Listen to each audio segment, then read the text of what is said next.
நல்ல காரமாக கறி மசாலா வாசனையோட ஒரு நாட்டுக்கோழி பிரட்டல் இன்றைக்கி செய்வோம்.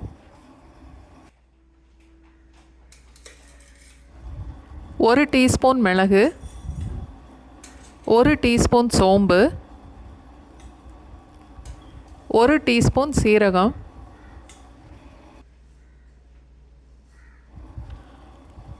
ஒரு துண்டு பட்டை,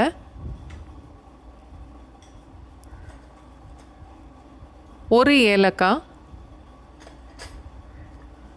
ஒரு கிராம்பு,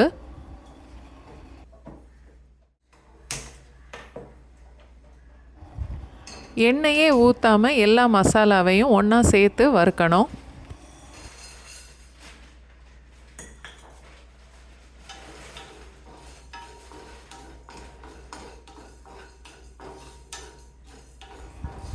எல்லா மசாலாவும் லேசாக செவந்து சீரகம் வெடிக்க ஆரம்பித்ததும் அடுப்பை விட்டு இறக்கி ஆற வச்சிடலாம்.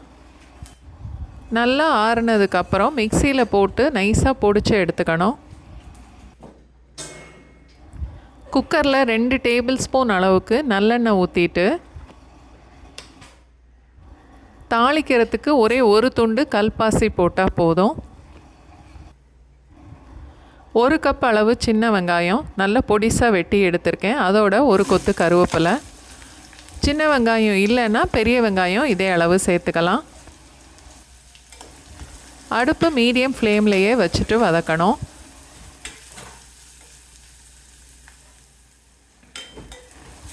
வெங்காயம் பொன்னிறமாக செவந்ததுக்கப்புறம்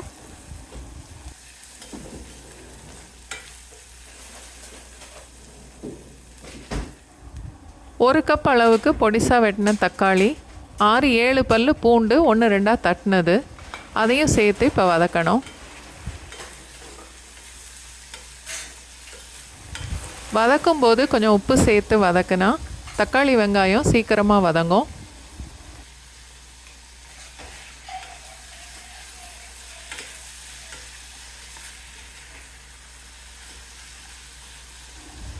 தக்காளி நல்லா குழஞ்சி வர்ற வரைக்கும் வதக்கிட்டு இஞ்சி பூண்டு பேஸ்ட் 1 ஸ்பூன் அளவுக்கு,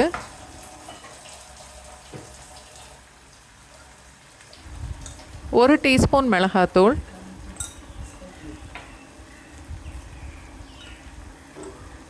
ரெண்டு டீஸ்பூன் மல்லித்தூள், 1/4 டீஸ்பூன் அளவுக்கு மஞ்சத்தூள், எல்லா பொடியும் சேர்த்து தக்காளி வெங்காயத்தோட ஒரு தடவை நல்லா வதக்கிட்டு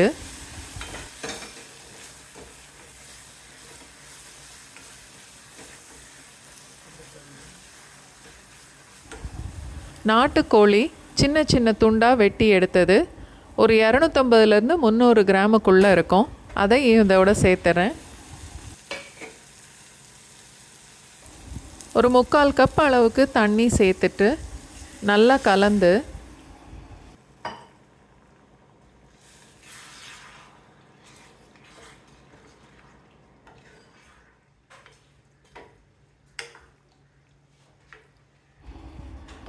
குக்கரை மூடி வெயிட் போட்டுடலாம்.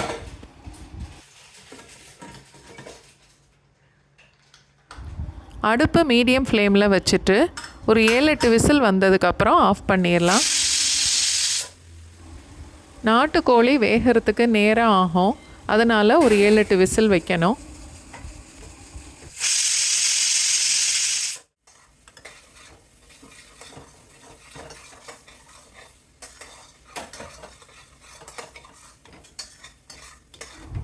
கோழி நல்லா வெந்திருக்கும். தண்ணி வத்துற வரைக்கும் இன்னும் கொஞ்சம் நேரம் கொதிக்க விடலாம்.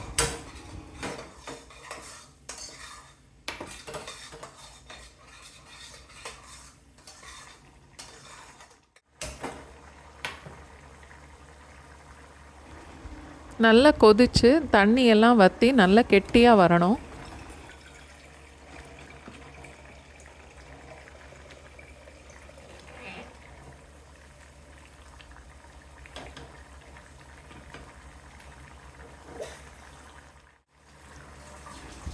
வறுத்து பொடிச்ச மசாலாவை இப்போ இதோட சேர்த்துட்டு நல்லா கலந்துடணும்.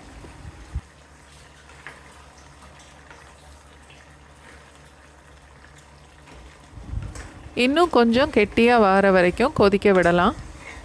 அடுப்பு மீடியம் ஃப்ளேம்லேயே இருக்கட்டும்.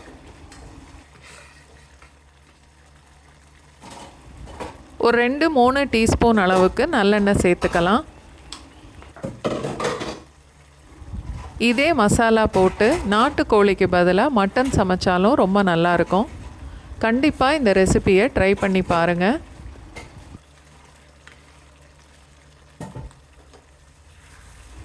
இந்த சிக்கன் மசாலா எல்லாம் சேர்ந்து கொதித்து இந்த அளவுக்கு கெட்டியாக வரணும்.